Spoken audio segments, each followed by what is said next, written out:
Pampalinaw ng mata. Magandang araw po. Kape at pandasal na po. Ito po si Cardinal Chito Tagle.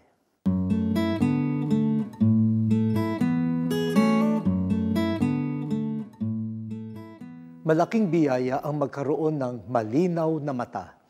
Subalit hindi maiiwasan ang paglabo ng paningin dahil sa iba-ibang dahilan.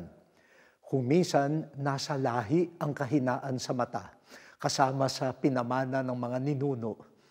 May mga naaksidente o nabugbog.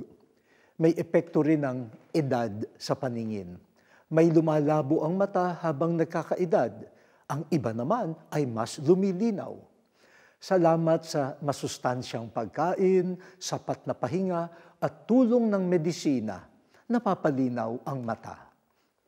May prescription na binigay si Jesus para makita natin pati ang mga sikreto ng paghahari ng Diyos. Ano yun? Pagkain? Eye drop? Contact lens? Laser treatment? Hindi po.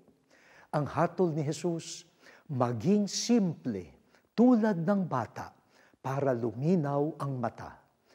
May nakikita ang taong mapagpakumbaba na kailanman hindi nakikita ng mayabang.